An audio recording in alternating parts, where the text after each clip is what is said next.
साबिक वजीर आला पंजाब उस्मान बुज़दार के इलाके में 16 घोस्ट सरकारी स्कूलों का इंकशाफ हुआ है।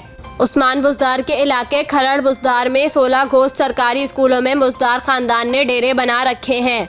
इन स्कूलों का स्टाफ भी बुज़दार फैमिली का है, जिसे बाकायदगी से फंड्स मिल रहे हैं। इसी सिलसिले में उस्मान बुज़दार, उमर बुज़दार, तौर बुज़दार और शब्बीर चौहान को 3 अप्रैल एंटी करप्शन हेड क्वार्टर तलब किया गया है।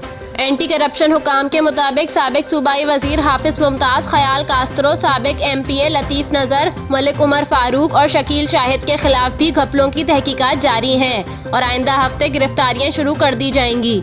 दूसरी जानिब साबिक वजीर आला पंजाब चौधरी परवेज़ इलाही के साबिक प्रिंसिपल सेक्रेटरी मोहम्मद खान भट्टी को एंटी करप्शन ने एक और मुकदमे में गिरफ्तार कर लिया। एंटी करप्शन ने PTI दौर के हुकूमती अरकान के खिलाफ शिकंजा सख्त कर दिया। साबिक वज़रा में शायद ही कोई हो जिसे तलब ना किया गया हो। साबिक प्रिंसिपल सेक्रेटरी मोहम्मद खान भट्टी मनी लॉन्ड्रिंग केस में FIA गुजरांवाला की तहवील में थे, जहां से इन्हें एक सड़क की तामीर में करप्शन के इल्ज़ाम में गिरफ्तार किया गया और इन्हें एक रोज़ा राहदारी रिमांड पर लाहौर मुंतकिल कर दिया गया।